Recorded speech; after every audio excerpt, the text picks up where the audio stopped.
Hello मेरे प्यारे students, कैसे हैं आप? आई होप बढ़िया होंगे। बच्चों, आज की जो क्लास है इसमें हम लोग न्यूमेरिकल्स करेंगे। हम लोगों ने लास्ट जो क्लास थी उसमें फेरेडे लॉ और लेंजेस लॉ सीखा था और उसके ऊपर बेस्ड कुछ बढ़िया से कॉन्सेप्ट बेस्ड क्वेश्चंस करे थे जो कि PYQs भी थे, प्रीवियस ईयर्स में आ चुके थे। अगर आपने वो वीडियो नहीं देखी है, जाके चैनल को सब्सक्राइब करिए और उस वीडियो को जरूर देखिए।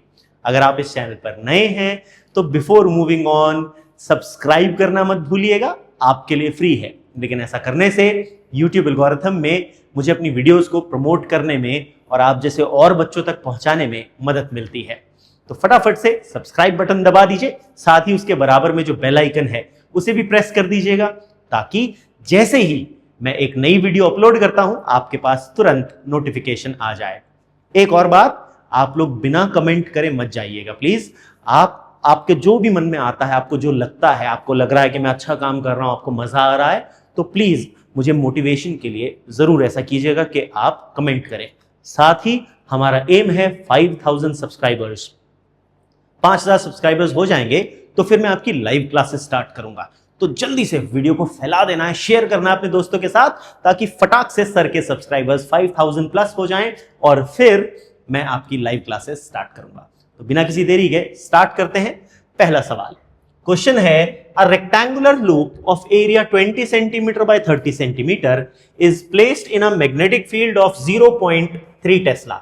देखिए, अगर आप नोटिस करेंगे यहां पर आपको एरिया दिया गया है रेक्टेंगुलर लूप के फॉर्म में और मैग्नेटिक फील्ड दी गई है, ठीक है। और आपसे कहा गया जो उसका प्लेन है वो नॉर्मल है फील्ड के, इंक्लाइंड है 30 डिग्री पर and parallel to the field है। आपको तीनों केसेस में फ्लक्स कैलकुलेट करके बताना है। तो बच्चों देखो, यहां पर क्वेश्चन क्या है। क्वेश्चन में ये आपसे कहा गया ये है फील्ड। ध्यान देना, यहां पर एक ट्रिक है इस क्वेश्चन में, ठीक है। इस क्वेश्चन ने आपको थोड़ा सा ट्रिक कर देना है अगर आप ध्यान नहीं देंगे तो। उसके बाद इस क्वेश्चन ने आपसे कहा है ये मान लीजिए एरिया, ठीक है, और इस एरिया का ये जो प्लेन है, आपको कहा गया ये जो प्लेन है ये एंगल बना रहा है alpha with the field. Field के साथ प्लेन का एंगल दिया गया है। लेकिन अगर आपको याद हो हमारे फ्लक्स की वीडियो में, उसमें हमने सीखा था जो एंगल हम थीटा लेते थे वो तो एरिया वेक्टर का होता था, यस और नो, ठीक है ना। तो अगर आप यहां पर ध्यान से देखो, थीटा प्लस अल्फा 90 डिग्री है, तो अगर आपको थीटा निकालना है तो जो हमें अल्फा दिया होगा उसको 90 में से माइनस करना होगा, ये ध्यान रखना है।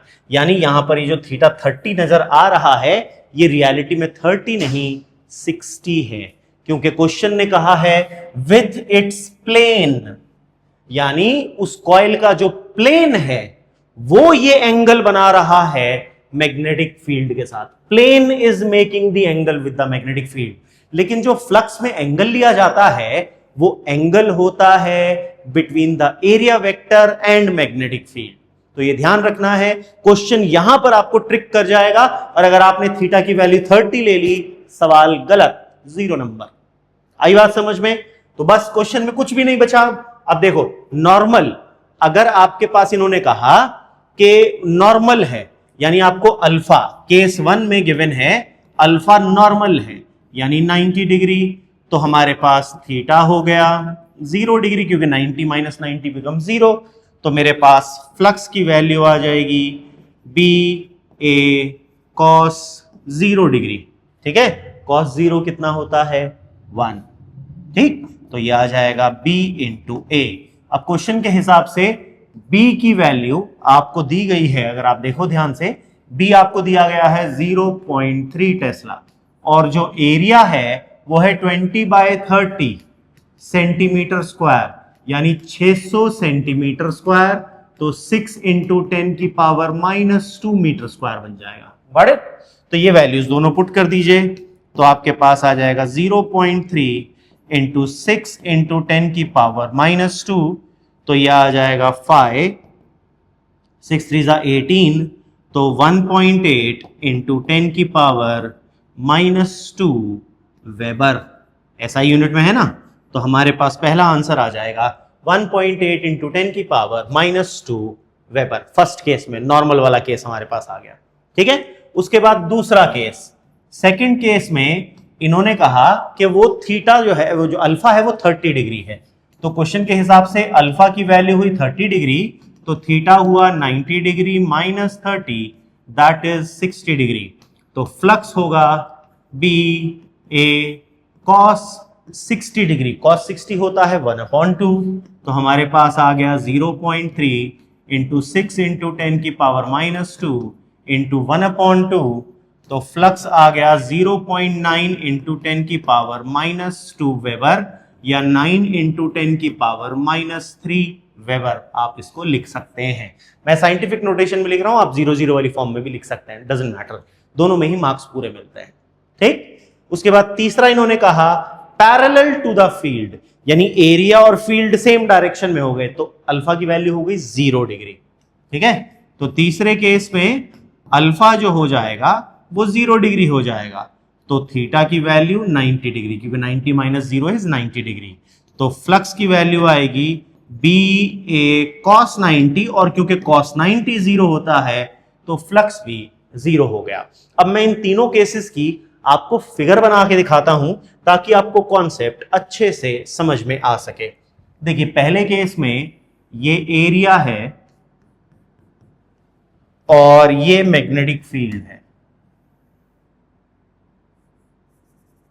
ठीक है। इन्होंने कहा एरिया नॉर्मल है फील्ड के, तो अगर मैं आपसे इसका एरिया वेक्टर बनवाऊं तो आप एरिया वेक्टर इधर ही बनाओगे ना, देखो एन क्या है ना, तो आपके पास देखो दोनों पैरेलल हो गए, तो थीटा 0 डिग्री जो कि हमने यहां पर लिया था। क्लियर। दूसरी फिगर बनाते हैं। इन्होंने कहा भैया जो एरिया है वो मैग्नेटिक फील्ड के साथ 30 डिग्री बना रहा है, ये हमारी मैग्नेटिक फील्ड हो गई। आपको ये दिया गया है 30 डिग्री, तो हम एंगल किसके साथ लेते हैं, एरिया वेक्टर के साथ, तो ये हो जाएगा 60 डिग्री। आप देखिए हमने यहां पर थीटा को 60 लिया। तीसरी फिगर देखते हैं। इन्होंने कहा ये एरिया है और ये मैग्नेटिक फील्ड है, एरिया और मैग्नेटिक फील्ड पैरेलल हो गए, तो अगर मैं इसका एरिया वेक्टर बनाऊं एन कैप, तो ये एंगल आ जाएगा 90 डिग्रीज, और हमने यहां पर 90 ही लिया है। आई होप फिगर से विजुलाइज करना आपके लिए आसान हो गया होगा। बच्चों समझ में आ रहा है, मजा आ रहा है। याद रखना है 5000 सब्सक्राइबर्स करवाने हैं जल्दी से आप लोगों को। चलिए next question. A small piece of metal wire is dragged across the gap between the pole pieces of a magnet in 0.5 second. The magnetic flux between the pole pieces is known to be 8 into 10 की power -4 Weber. Estimate the EMF induced in the wire. आपको जो EMF है wire में induce हो रहा उसकी value estimate करके बतानी है, ठीक है। देखो क्वेश्चन में क्या क्या दिया गया है, ध्यान से देखो। क्वेश्चन में कहा जो टाइम दिया गया है वो है 0.5 सेकेंड्स, ठीक है। पोल और जो मैग्नेटिक फील्ड है, जो फ्लक्स है, उसकी वैल्यू आपको दी गई है 8 इंटू 10 की पावर -4 वेबर। आपको ईएमएफ निकालना है, ठीक है ना। तो जो ईएमएफ का मैग्नीट्यूड होता है वो तो d phi upon d t होता है, याद करो फैराडे का सेकेंड लॉ हमने निकाला था। डी फाई आपको गिवन है 8 इंटू 10 की पावर -4 वेबर, और dt आपको गिवन है 0.5 सेकेंड्स, तो EMF आ गया 16 इंटू 10 की पावर -4 वोल्ट, जिसको मैं 1.6 इंटू 10 की पावर -3 वोल्ट लिख सकता हूं। देखिए कितना आसान है। हमें फैराडे लॉ याद रखना है इस क्वेश्चन के लिए, जो कि कहता था इंड्यूस्ड EMF का मैग्नीट्यूड बराबर होता है rate of change of magnetic flux के। Got it. Next question. The magnetic flux through a coil perpendicular to the plane is varying according to the relation. ये आपको रिलेशन दिया गया है। यहां पर magnetic flux is a function of time, ठीक है। आपको निकालना है टाइम की वैल्यू जब 2 सेकेंड होगी और रेजिस्टेंस अगर 5 ओम दिया गया है तो आपको इंड्यूस्ड करंट की वैल्यू निकालनी है। भैया देखो रेजिस्टेंस दे रखी है तो इंड्यूस्ड करंट तो हम ओम्स लॉ से निकाल सकते हैं, I = E अपॉन R, पर पहली बात है E निकालना। अब E के लिए हम यूज करेंगे फैराडे का सेकंड लॉ। जो कि कहता है वो होता है d phi upon d t, ठीक है ना। तो अब हमें फ्लक्स का डिफरेंशिएशन करना है विथ रिस्पेक्ट टू टाइम, ठीक है। तो हमारे पास d अपॉन डी टी हो गया, जो कि है 5t cube plus 4t square plus 2t minus 5t cube plus 4t square plus 2t minus 5। इसका डिफरेंशिएशन करना है, तो हमें पता है 5 बाहर आ जाएगा, t क्यूब का डिफरेंशिएशन होगा 3t स्क्वायर, ऐसे ही 4 बाहर आ जाएगा, t स्क्वायर का डिफरेंशिएशन होगा 2t, ऐसे 2 बाहर आ जाएगा, t का डिफरेंशिएशन होगा 1, और 5 का डिफरेंशिएशन क्योंकि वो कांस्टेंट है 0 हो जाएगा। तो ईएमएफ की वैल्यू आ गई 15t square plus 8t plus 2। अब हमें टाइम की वैल्यू दी गई है 2 सेकेंड, तो ईएमएफ आ जाएगा 15 इंटू 2 का स्क्वायर प्लस 8 इंटू 2 प्लस 2। तो ईएमएफ की वैल्यू आ गई 15 इंटू 4 जो कि होता है 60 प्लस 8 इंटू 2 जो कि होता है 16 प्लस 2। तो ईएमएफ आ गया 60 प्लस 16 प्लस 2, तो ईएमएफ इक्वल्स टू 78 वोल्ट। हमारे पास ईएमएफ की वैल्यू तो आ गई 78 वोल्ट। अब इन्होंने क्वेश्चन में कहा, ईएमएफ नहीं पूछा, क्वेश्चन ने कहा कैलकुलेट द इंड्यूस्ड करंट। आपको इंड्यूस्ड करंट निकालना है। अब करंट का फॉर्मूला वोल्टेज अपॉन रेजिस्टेंस होता है। कहां से आया ये? ओम्स लॉ से आया भैया, है ना। तो हमने ओम्स लॉ में सीखा था। अब वोल्टेज हमारे पास है 78 और जो रेजिस्टेंस है वो हमारे पास गिवन है 5, तो हमारे पास इसकी वैल्यू आ गई 15.6 एम्पेयर। क्लियर है? यस और नो? समझ में आ गया सबको? ये था हमारा क्वेश्चन। अगला क्वेश्चन देखते हैं। क्वेश्चन है, a square loop of side 10 centimetre and resistance of 0.7 ohm is placed vertically in the east-west plane. A uniform magnetic field of 0.1 Tesla is set up across the plane in the northeast direction. देखो question ने कहा है कि आपका जो coil है, ठीक है, 10 सेंटीमीटर स्क्वायर लूप लिया है आपने, उसकी रेजिस्टेंस इतनी है, आपको साइड दी गई है, तो इसका मतलब आप एरिया निकाल सकते हैं। तो जो एरिया होगा ए वो हो जाएगा 10 का square, that is 100 centimetre square, यानी 10 की पावर -2 मीटर स्क्वायर। ठीक है, रेजिस्टेंस दी गई है आपको उसकी 0.70 ओम, रेजिस्टेंस भी आपके पास है, और उसको रखा गया है east west direction, east west direction में रख दिया है।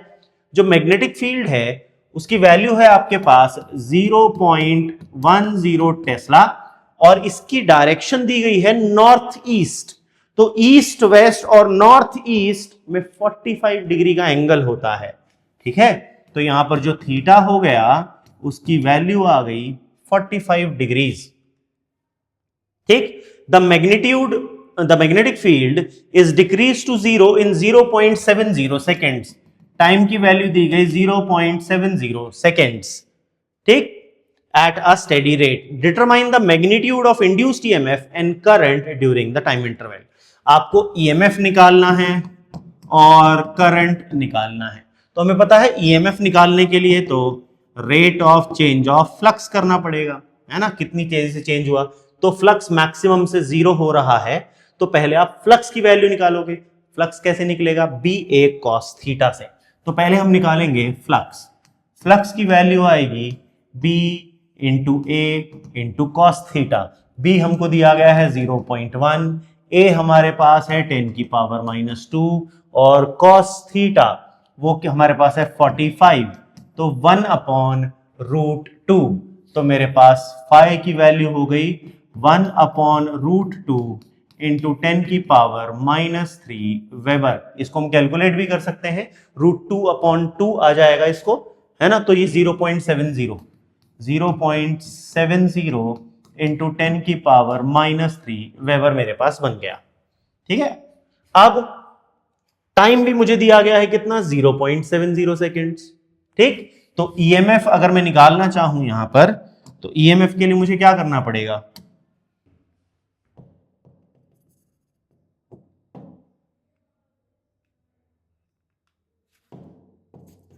अरे